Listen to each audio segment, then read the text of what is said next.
नमस्कार दोस्तों, मैं कोमल शर्मा स्वागत करता हूं आपका आपके अपने YouTube चैनल सरकारी भारत पर। तो दोस्तों, कैसे हो आप सब लोग? आशा करता हूं अच्छे होंगे, शानदार होंगे। दोस्तों, हमारी क्लास चल रही थी हिंदी की और हिंदी में आपका चैप्टर चल रहा था क्रिया। सर्वनाम, संज्ञा, वर्णमाला, 3 चैप्टर आपके हो चुके हैं। आज अध्याय 4 क्रिया आपकी शुरू होगी। और क्रिया क्या होती है, इसके क्या कितने प्रकार होते हैं, किससे बनती है, ये सब अब आपको हम बताएंगे। तो दोस्तों, सबसे पहले हम क्रिया को जानेंगे कि क्रिया होती क्या है। अध्याय आपका ये चौथा रहने वाला है।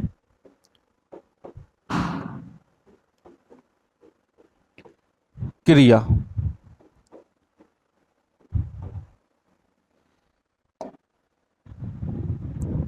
क्रिया की सबसे पहले परिभाषा। क्रिया कहते किसे हैं, क्रिया होती क्या है? तो दोस्तों, जानिए कि क्रिया क्या होती है। तो क्रिया वे शब्द आप लिखिए कि जो किसी वे शब्द जो किसी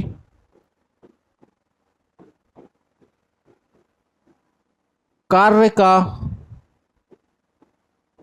होना दर्शाते हैं। कार्य का होना दर्शाते हैं। क्या कहलाते हैं मित्र? क्रिया कहलाते हैं। क्रिया क्या होती है कि वे शब्द जो किसी कार्य का होना दर्शाते हैं, क्या कहलाते हैं? क्रिया। जो किसी कार्य का होना दर्शाते हैं, वही आपकी क्या होती है? क्रिया।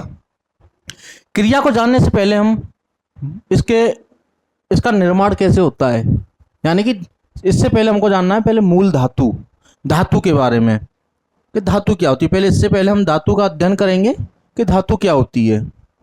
धातु को हम मूल धातु भी कहते हैं। आप इसे मूल धातु या धातु कह सकते हैं।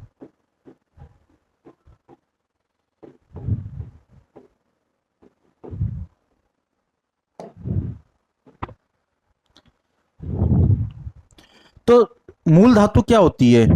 वे मूल शब्द या शब्दांश वे मूल शब्द या शब्दांश जिनमें ना जोड़ने पर, ना प्रत्यय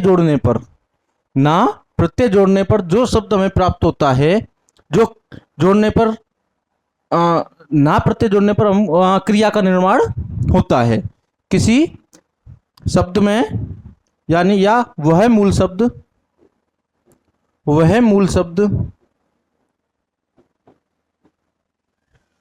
या शब्दांश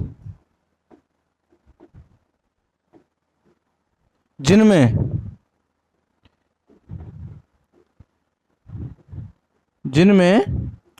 ना प्रत्यय क्या ना प्रत्यय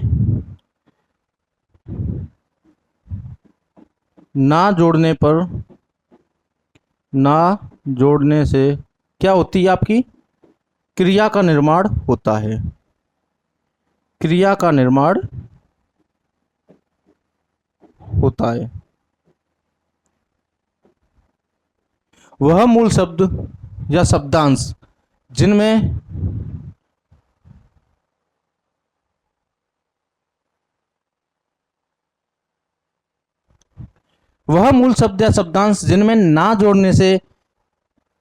जिसमें ना जोड़ने से क्या होता है? क्रिया का निर्माण होता है। ऐसे मूल शब्द या शब्दांश जिसमें ना जोड़ दिया जाए तो उनसे क्या होता है? क्रिया का निर्माण होता है। अब मूल धातु कैसे, तो आप लिखिए इसमें मूल धातु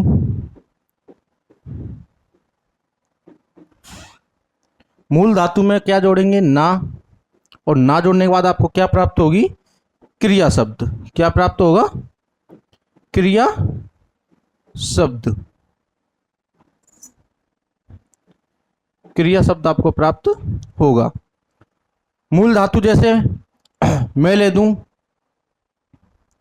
लिख, ये आपकी क्या है? मूल धातु। क्या ये? धातु। और मैं इसमें ना जोड़ दूं लिख दन ना, तो क्या हो जाएगा? ये आपका लिखना। तो क्रिया आपकी क्या बनेगी? लिखना। जैसे राम लिख रहा है तो इसमें क्रिया क्या हो रही है आपकी? राम क्या कर रहा है? राम क्या कर रहा है? क्या कार्य कर रहा है? वो कर रहा है लिखने का। तो आपकी क्या होगी क्रिया उसमें? लिखना। तो इसी प्रकार मैंने लिखा है एक लिख धन ना, जिसमें लिख आपकी क्या है? मूल धातु है, ना इसमें जोड़ दिया, और इन दोनों को मिलाकर आपका क्या है? क्रिया शब्द का निर्माण हो रहा है। ठीक है ना? इसी प्रकार और भी उदाहरण,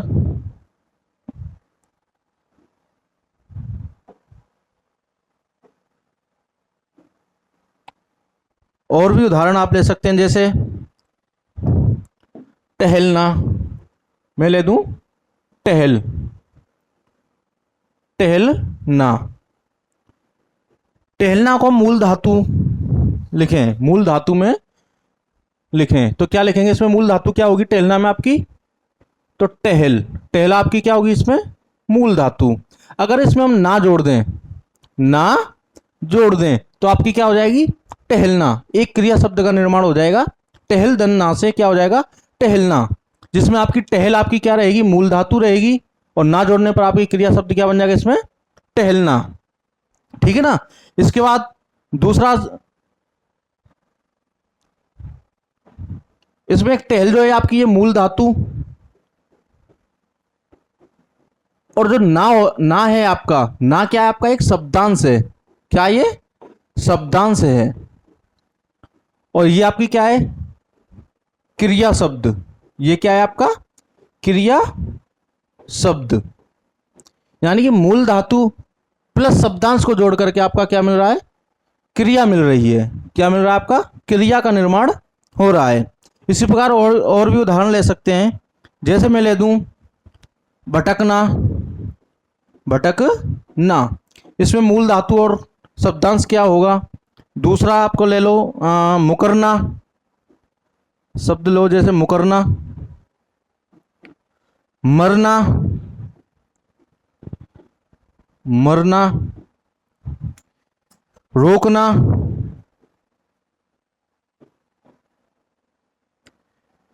पीना।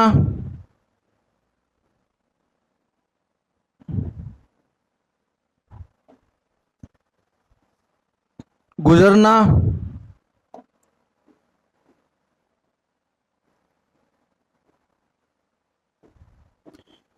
अब इनमें मूल धातु और शब्दांश छांटेंगे तो किस प्रकार छांटेंगे? जैसे भटकना है आपका, भटकना में आपकी मूल धातु क्या होगी?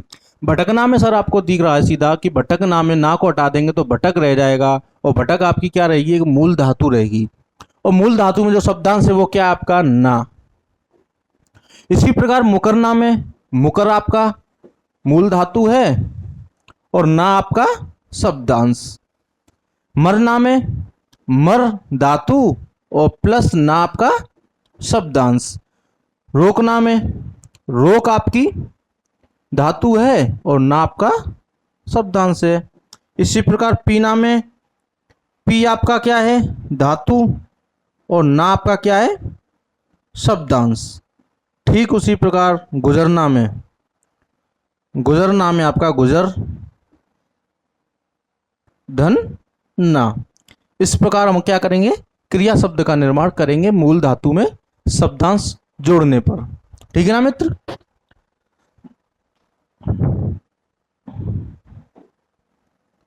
अब आप इसमें उदाहरण लीजिए। एक तरफ आप लिखिए धातु, एक तरफ आप लिखिए धातु, और एक तरफ आप लिखिए मूल क्रिया। क्या लिखेंगे? मूल क्रिया। कुछ उदाहरणों सहित तो आपको बताऊंगा, समझाऊंगा कि मूल क्रिया का निर्माण किस प्रकार होता है। कुछ 8-10 उदाहरण लेंगे जिनके माध्यम से समझेंगे कि मूल क्रिया का निर्माण और कैसे होता है। तो धातु में जैसे आप ले लीजिए मांग। अब मांग में हम ना जोड़ने के बाद जो हम शब्दांश जोड़ेंगे मांग में, उसके बाद मूल क्रिया आपकी क्या प्राप्त होगी वो आप यहां देखना। दूसरा आप ले लीजिए पीस, पीस, पीस में ना जोड़ देंगे शब्दांश तो क्या हो जाएगा? पीसना। क्या मूल क्रिया प्राप्त होगी आपको? पीसना। इसके बाद आपकी नाच, नाच ले लीजिए। चढ़ ले लीजिए चढ़। पढ़, देख, नहा, भूल,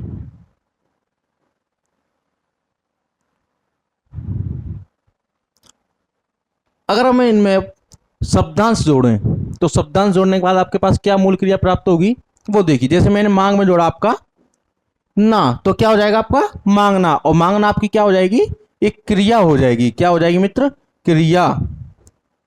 भिखारी भीख मांग रहा है, भिखारी भीख मांगता है। तो भिखारी क्या कार्य कर रहा है, क्या काम कर रहा है, मांगने का। क्या मांग रहा है, भीख मांग रहा है। तो क्रिया क्या होगी, मांगना। इसी प्रकार पीस, और पीस में लगा देंगे ना, तो क्या हो जाएगा, शब्दांश ना जोड़ने पर क्या प्राप्त होगा आपको, पीसना। इसी प्रकार नाचना, चढ़ना, पढ़ना, देखना, ये सब क्या आपकी, ये आपकी क्रिया हैं जो धातु में शब्दांश जोड़ने के बाद आपकी बन रही हैं। वो क्या है आपकी क्रिया। नहाना, भूलना, भूलना। अब आपने इसमें एक दो उदाहरण देखे, जैसे मैं लिखा नहाना, नहाना, तो नहाना में आपका क्या आ रहा है, कौन सा प्रत्यय आ रहा है, नहाना। तो कौन सा प्रत्यय आ रहा है, आपने देखा आना, कौन सा प्रत्यय आ रहा है, आना, आना प्रत्यय आ रहा है। तो इसके लिए आप एक नोट डालकर लिखिए, एक नोट डाल के आप इसमें लिखिए स्पेशल, और पहली हेडिंग आप डालिए प्रथम प्रेरणार्थक क्रिया, प्रथम प्रेरणार्थक, प्रेरणार्थक क्रिया। क्या डालेंगे, प्रथम प्रेरणार्थक क्रिया। प्रथम प्रेरणार्थक क्रिया क्या होती है, इस क्रिया, तो आप इसमें लिखेंगे कि इस क्रिया में कर्ता प्रेरक होता है। क्या होता है, इस क्रिया में कर्ता। अब कर्ता क्या होता है, कर्ता आप जानते होंगे कि कर्ता क्या होता है, कि जो कार्य करने वाला होता है।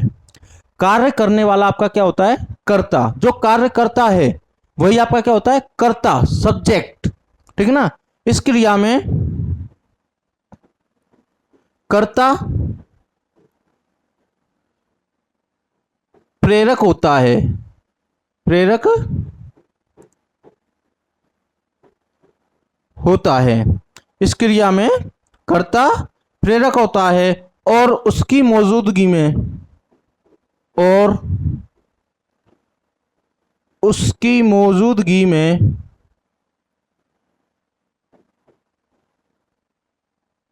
उसकी मौजूदगी में उसकी मौजूदगी में काम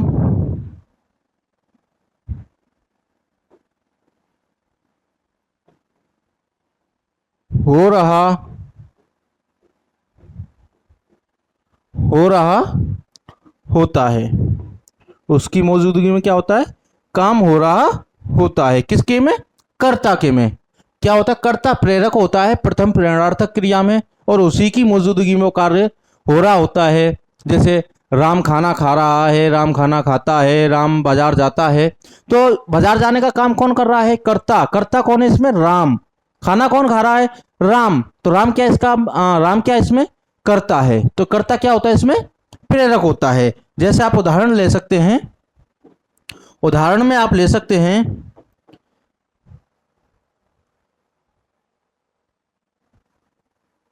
उदाहरण से पहले आप इसमें एक लाइन और लिखिए कि इसमें मैंने अभी आपको बताया था एक नहाना, नहाना में कौन सा प्रत्यय आया था, आना। तो आना प्रत्यय, तो इसमें लिखिए कि इसमें आना, इसमें आना प्रत्यय का, जो आपके प्रत्यय उपसर्ग और इनकी क्लास होंगी तब आपको प्रत्यय के बारे में बताऊंगा। तो आना प्रत्यय का प्रयोग होता है, आना प्रत्यय का प्रयोग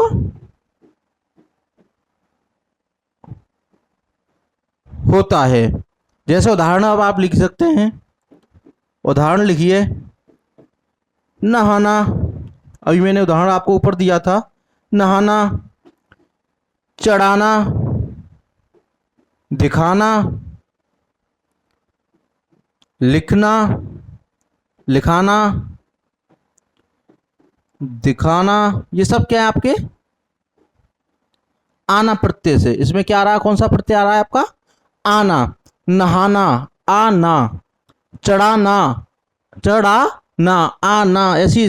लिखाना और दिखाना, इनमें क्या प्रत्यय आ रहे हैं आपके, आना प्रत्यय का यूज हो रहा है, इसमें आना प्रत्यय का प्रयोग हो रहा है। तो क्या होगी आपकी प्रथम परिणार्थक क्रिया के अंतर्गत आती हैं, जिससे हम आना प्रत्यय लगा करके मूल क्रिया का निर्माण करते हैं। जैसे मैं लिखा, जैसे चढ़, और चढ़ पे मैंने लगा दिया आना का प्रत्यय, तो क्या हो जाएगा, वो चढ़ाना, चढ़ाना हो जाएगा। तो वो आपकी क्या बन जाएगी, मूल क्रिया बन जाएगी। मैंने मूल धातु जैसे चढ़ लिखा, और चढ़ में मैंने कौन सा शब्दांश लगा दिया, प्रत्यय लगा दिया आना। आना एक शब्दांश लगा दिया, जिससे हमारी जो मूल क्रिया प्राप्त होगी, जो मूल क्रिया का निर्माण होगा, वो क्या होगा, चढ़ाना। ठीक है ना मित्र। इसके बाद आप दूसरी हेडिंग और डालिए, द्वितीय प्रेरणार्थक क्रिया। द्वितीय, दूसरा आप डालिए द्वितीय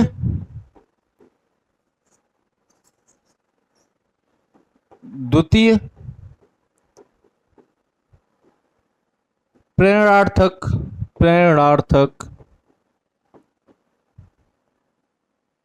क्रिया। द्वितीय प्रेरणार्थक क्रिया। द्वितीय प्रेरणार्थक क्रिया क्या होती है। द्वितीय प्रेरणार्थक क्रिया होती है कि जब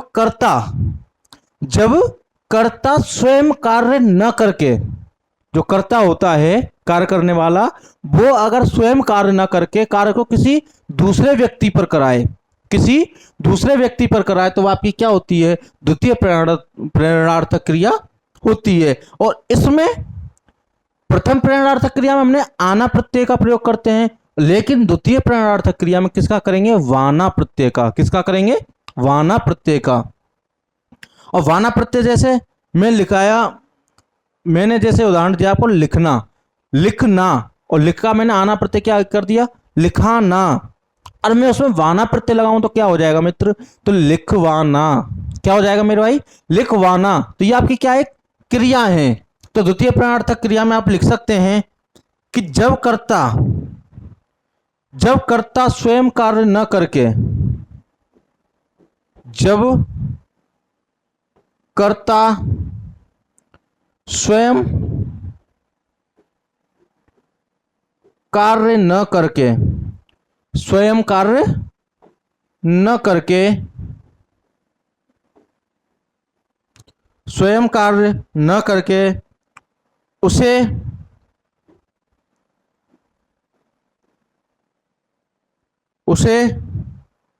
किसी दूसरे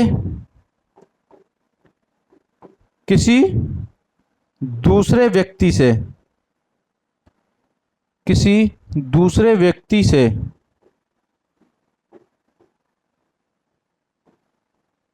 करवाए, उसी कार्य को दूसरे व्यक्ति से करवाए, तो आपकी द्वितीय प्रेरणार्थक क्रिया में आता है। और इसमें प्रथम में हम आना का करते थे, और इसमें वाना प्रत्यय का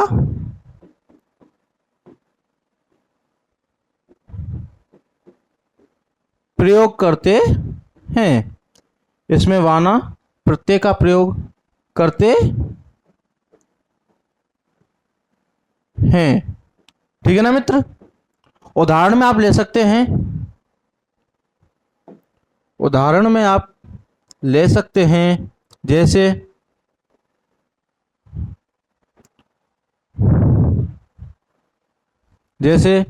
गीता ने श्याम से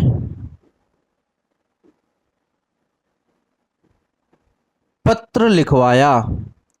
गीता ने श्याम से पत्र लिखवाया।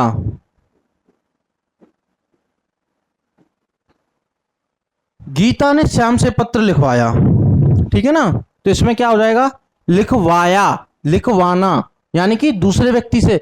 गीता किससे काम करवा रही है, करता क्या इसमें आपका, गीता, और गीता ने काम किससे करवाया है, श्याम से।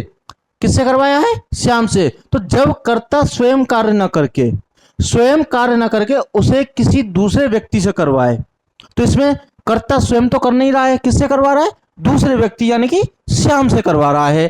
तो क्या करवा रहा है, पत्र लिखवा रहा है। क्या लिखवा रहा है, पत्र लिखवा रहा है। तो लिखवाया, कर्ता ने स्वयं कार्य न करके दूसरे से करवाया। और इसमें वाना प्रत्यय का लिखवाना, कार्य क्या कर रहा है, लिखवाने का कर रहा है, तो लिखवाना।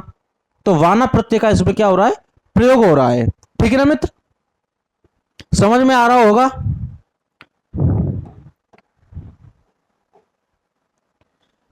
और भी जैसे इसमें उदाहरण आप ले सकते हैं, लिखवाया, ऐसी पढ़वाना, पढ़वाना, ठीक है ना, लिखवाना, दिखवाना, ये सब क्या है, इसमें द्वितीय प्रणार्थक क्रिया के उदाहरण है।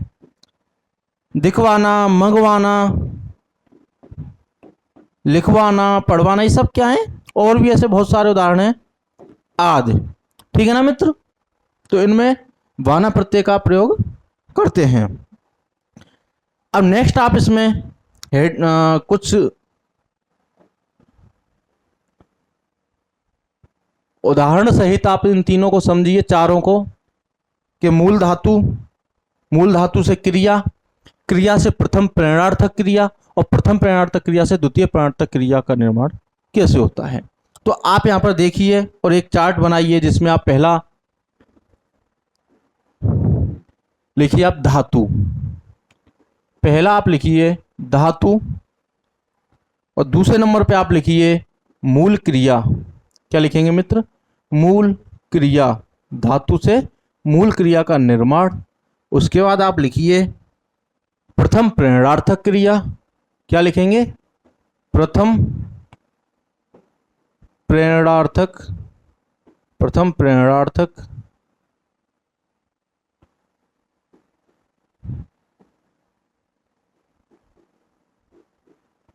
प्रथम प्रेरणार्थक क्रिया। और चौथे नंबर पे आपका आएगा द्वितीय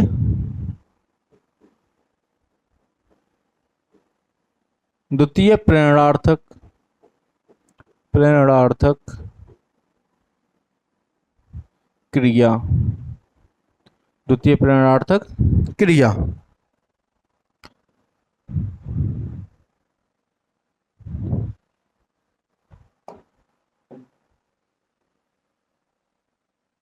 ठीक है ना, तो देखिए कुछ उदाहरण आपको मैं समझाऊंगा। जैसे आप सबसे पहले ले सकते हैं नहाना, नहा, क्या लेंगे, तो नहा, नहा, इसमें क्या आपका धातु, और धातु में शब्दांश ना जोड़ने पर हमारा क्या प्राप्त होता है, क्रिया। तो इसमें अगर ना जोड़ देंगे तो क्या हो जाएगा, ये नहाना, क्या हो जाएगा मेरे भाई, नहाना। और प्रथम प्रेरणार्थक क्रिया में मैंने क्या बताया था, आना प्रत्यय, क्या बताया था, आना प्रत्यय का यूज करते हैं। तो इसमें क्या हो जाएगा आपका, नहाने का क्या हो जाएगा आपका, नहलाना, नहलाना। अगर इसको प्रथम प्रेरणार्थक क्रिया में लिखेंगे तो किस प्रकार लिखेंगे, नहलाना, नहलाना, आना। ठीक है ना, इसी प्रकार द्वितीय प्रेरणार्थक क्रिया में करेंगे। तो द्वितीय प्रेरणार्थक क्रिया में मैंने आपको बताया था किस प्रत्यय का यूज करते हैं, वाना प्रत्यय का प्रयोग करते हैं। और वाना प्रत्यय का प्रयोग करेंगे तो किस प्रकार इसको लिखा जाएगा, नहलवाना। क्या लिखा जाएगा, नहलवाना। ठीक है ना मित्र, नहलवाना। इसके बाद आप और उदाहरण ले सकते हैं इसमें, जैसे मैं लिखा दौड़, क्या लिखा, दौड़, और दौड़ को हम धातु के रूप में लिखा है। अगर इसको मूल क्रिया बनाएंगे तो क्या करेंगे, दौड़ में ना शब्दांश जोड़ेंगे तो क्या हो जाएगा आपका, दौड़ना, क्या हो जाएगा, दौड़ना। और प्रथम प्रेरणार्थक क्रिया बनाएंगे तो क्या हो जाएगा, दौड़ाना, क्या हो जाएगा, दौड़ाना। अगर द्वितीय प्रेरणार्थक क्रिया बनाएंगे तो क्या हो जाएगा, दौड़वाना, क्या हो जाएगा मित्र, दौड़वाना। इसी प्रकार पढ़, लिख,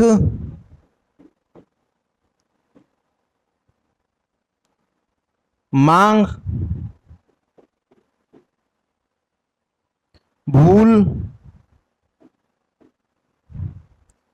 नाच, और क्या उदाहरण लिए थे हमने ऊपर अभी, चढ़,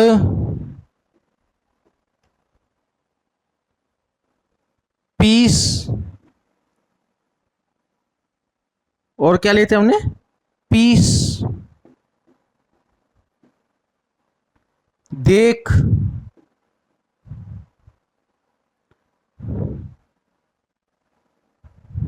तो अब इनसे बनाइए आप पहले मूल क्रिया, फिर प्रथम परिणार्थक क्रिया, फिर द्वितीय परिणार्थक क्रिया। तो पढ़ का क्या हो जाएगा आपका क्रिया बनाएंगे तो पढ़ना, क्या हो जाएगा मित्र, पढ़ना। ना प्रत्यय हमने ना शब्दांश इसमें जोड़ दिया तो क्या हो जाएगा, क्रिया। अब प्रथम परिणार्थक क्रिया में क्या आ जाएगा, पढ़ना का पढ़ाना, क्या हो जाएगा, पढ़ाना, पढ़ाना। और द्वितीय में क्या आ जाएगा, पढ़वाना, क्या हो जाएगा मित्र, पढ़वाना। इसी प्रकार लिख का लिखना, और प्रथम में लिखाना, क्या हो जाएगा, लिखाना। और द्वितीय में आपका क्या होगा, लिखवाना, क्या हो जाएगा मित्र, लिखवाना। ठीक इसी प्रकार मांग का करेंगे तो मांगना क्रिया क्या हो जाएगी, मांगना। प्रथम करवाएंगे तो मंगाना,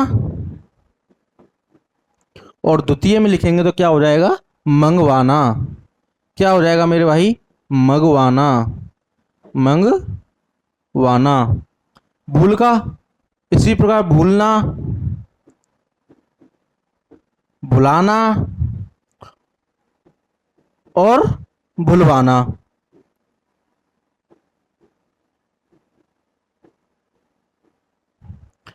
नाच का नाचना, नचाना, और नचवाना, क्या हो जाएगा, नचवाना। चढ़ का चढ़ना, चढ़ाना, चढ़वाना। ठीक है ना मित्र। इसी प्रकार पीस का पीसना क्रिया होगी आपकी, पिसाना प्रथम परिणार्थक क्रिया, और पिसवाना आपकी किस में आ जाएगी, द्वितीय परिणार्थक क्रिया में, क्या आ जाएगी आपकी, पिसवाना। ठीक है, वाना प्रत्यय लग के। और लास्ट आपका जैसे देख, तो देखना क्रिया आपकी, ना शब्दांश जुड़ गया, और देखना या दिखाना, प्रथम में क्या आएगा आपका, दिखाना, क्या आएगा मित्र, दिखाना। और द्वितीय में आपका आएगा दिखवाना, वाना प्रत्यय लग जाएगा, प्रथम में आना प्रत्यय और द्वितीय में वाना, दिखवाना, और प्रथम में दिखाना, आना। ठीक है, ऐसे ही और कई सारे उदाहरण हो सकते हैं जिन्हें हम मूल धातु से क्रिया और क्रिया का प्रथम परिणार्थक क्रिया और प्रथम से द्वितीय परिणार्थक क्रिया का उदाहरण हम रख सकते हैं। ठीक है ना मित्र, बहुत सारे ऐसे उदाहरण होते हैं। अब आप इसमें लिखिए, जैसे मैंने लिया एक शब्द, जैसे मैंने लिया सिलाई, सिलाई का मैंने लिया सिल, क्या लिया मित्र, सिल। तो सिल, सिलाना,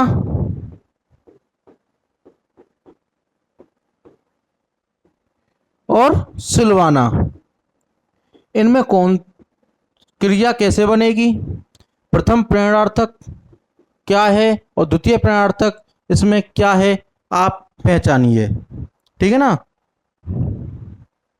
और एक और इसमें लिखिए सिलना, सिलाना और सिलना, तो कौन सा क्या है, तो इसमें सिल क्या होगी आपकी, सिल जो होगी आपकी, तो आपको पता है सिल क्या होगी आपकी, धातु, क्या होगी, धातु, क्योंकि अभी इसमें कुछ भी जुड़ा नहीं है, तो ये क्या हो जाएगी आपकी, मूल धातु।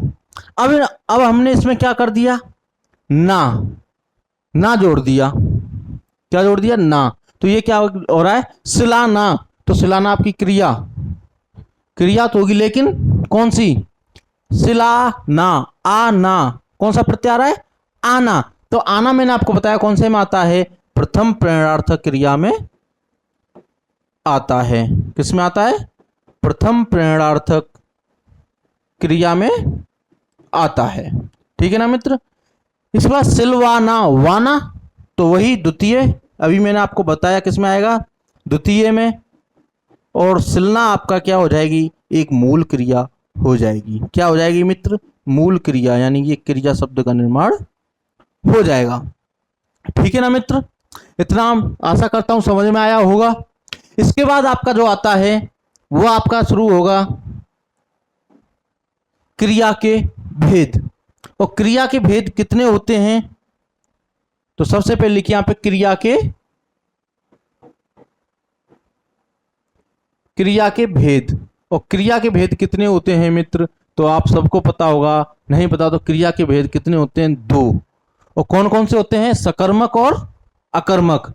कौन कौन से होते हैं मित्र, सकर्मक और अकर्मक। लेकिन ये किसके आधार पर होते हैं दो, किसके आधार पर होते हैं मित्र, कर्म के आधार पर। किसके आधार पर होते हैं ये, कर्म के आधार पर। तो क्रिया के भेद तो आपने लिखे, सबसे पहले आप लिखेंगे कर्म के आधार पर क्रिया के भेद। कौन सा लिखेंगे, कर्म के आधार पर, कर्म के आधार पर,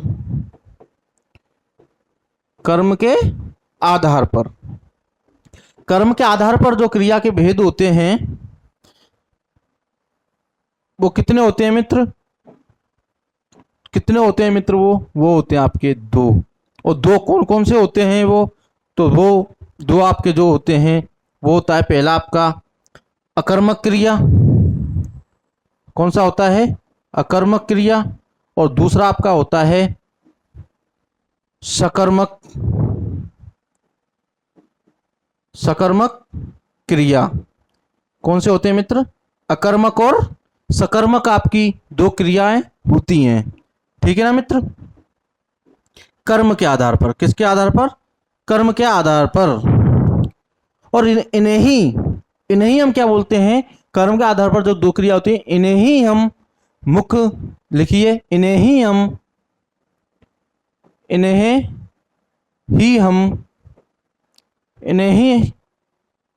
क्रिया की, इन्हें ही क्रिया के मुख्य वेद कहते हैं।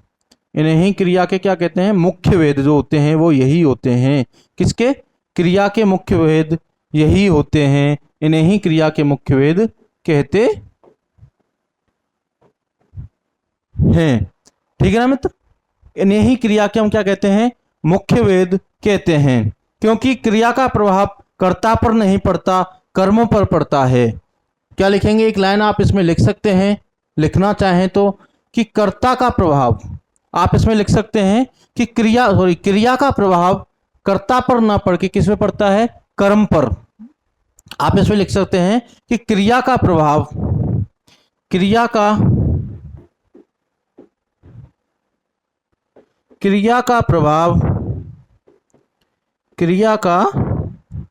प्रभाव कर्ता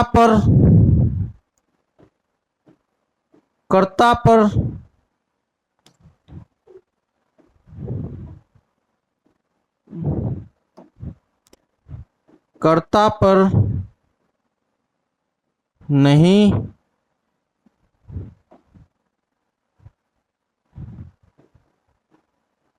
पड़ता।